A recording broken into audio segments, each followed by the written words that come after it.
Hello everyone, how's it going? My name is Dan the Tutor, on a mission to become the world's greatest tutor. In today's video, we're going to be talking about the second derivative test, which honestly is harder, longer, and just generally worse than the first derivative test, but sometimes we need it, so here it is.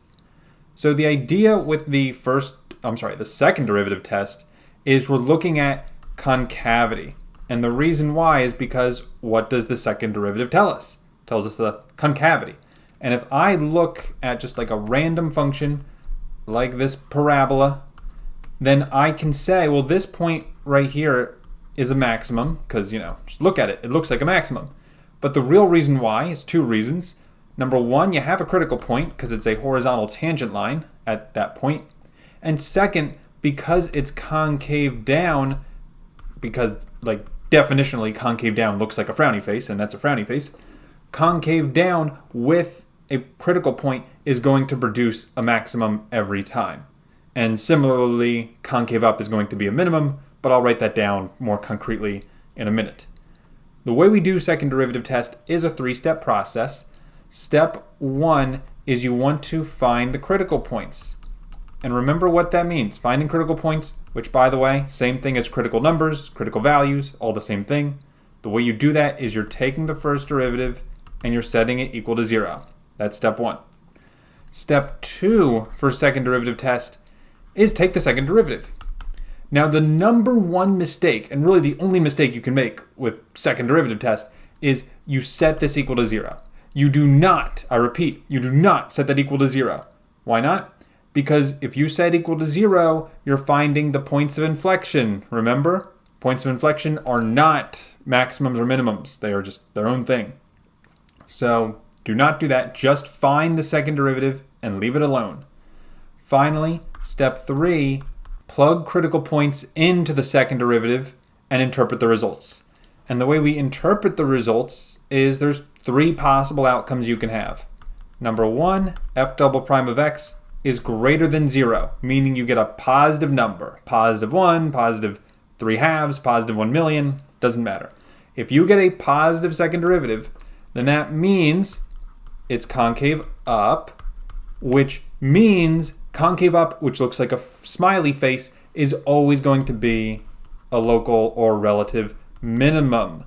That actually is the second thing that's confusing about the second derivative test. You'd think positive result, concave up, you'd think that's a maximum. Nope, it's a minimum. You would know it if you graphed it because concave up looks like a smiley face, and smiley faces always have minimums, don't they? So if that's what it is for greater than 0, then you can already guess what I'm going to write next. If you have a negative number less than 0, then that means the function's concave down at that point, which is going to make it a local maximum, like the parabola we saw above here. Now there is one more result you can have. You can also have f double prime of x equals 0. And if you ever have this, then what we say is it's inconclusive. I don't say that it's neither, like I would for the first derivative test. I say it's inconclusive, and then what you have to do in reality is you have to say, go back to the first derivative test. So in other words, the second derivative test doesn't even work all the time, and sometimes you need the first derivative test anyways. So my advice to you is always use the first derivative test unless the question specifically asks you to use the second derivative, then use the second derivative test. And by the way, it's not always possible to use the first derivative test. The second practice problem today we're going to look at is going to be like that. But if you can use it, then you have to. So anyways, let's look at two practice problems. So here's the first example we have. F of x equals x cubed minus 3x squared minus 9x minus 1. So this one you can actually try on your own. If you're feeling brave, go ahead, pause the video, and when you're ready to see the answer, unpause. Okay, so here's what we're going to do. First things first, find the derivative, which would be 3x squared minus 6x minus 9. If you can't do this, then you're in trouble because you really can't do the rest of the problem. Need to know these derivatives. Next, set equal to 0 and solve. This you should know how to do without help, but knowing my students, you probably don't know how to do this. So the first thing you have to do is you have to factor out a 3. It's the GCF, greatest common factor. If you do that, you're left with this, which then you can factor the thing in parentheses to get x minus 3 times x plus 1.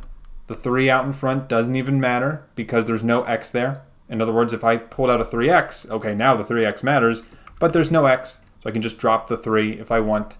And we get x equals positive 3 and negative 1. And those are my two critical points. These are going to be my two possible answers, my maximums and minimums. Next, second derivative.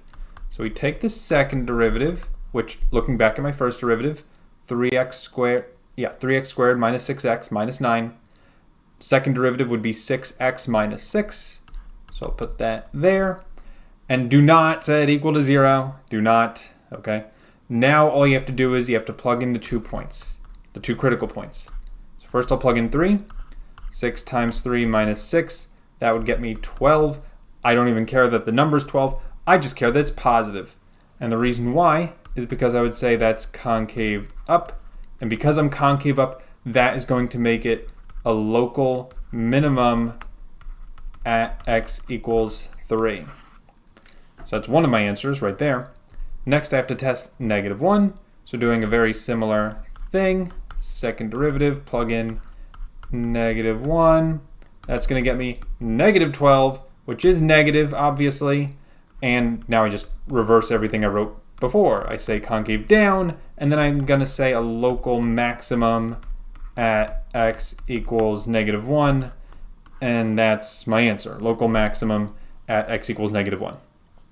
Okay, so that's the first example. Hopefully that made sense. Now let's look at one more. This next one is kind of a more traditional problem when it comes to second derivative test. And what I mean by that is this problem is going to force you to use the second derivative test. That last problem we did, you could have used first derivative test or second derivative test.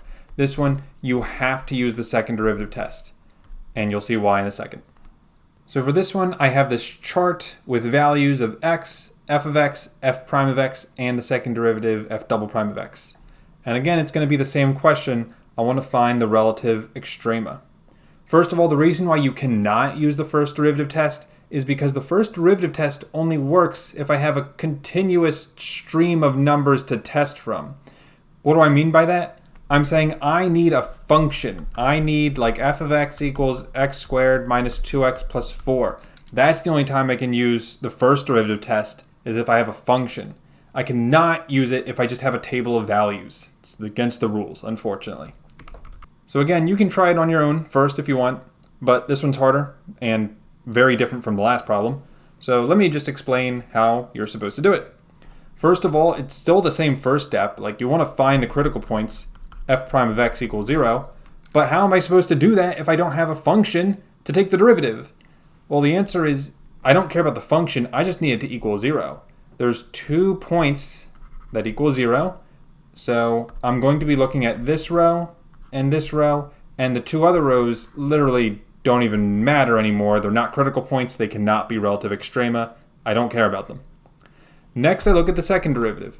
Second derivative for this guy is a negative 2/3. Most importantly, it's a negative number.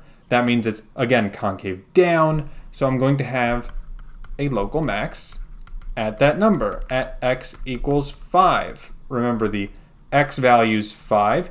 In case you're curious, the coordinate point is 5, 6. The slope is 0. And the concavity, which it's hard to imagine concavity because we don't have a good reference for it, but the concavity is negative 2/3. So local max at x equals 5, fantastic. For the other one, we notice the second derivative is 0. And what does that mean? It means inconclusive. Go back to the first derivative test. But can I do the first derivative test here? Nope. So it's left being inconclusive. So then what do I write? You write nothing. You just keep the local max at x equals 5. If you want, you can say x equals 10 is inconclusive. You know, that's fine too. But this is the only relative extrema I have for this one. So hopefully that made sense. If not, please write your questions in the comment section. Thank you all for watching. Have a great rest of your day, and I'll see you in the next video. Take care, and bye-bye.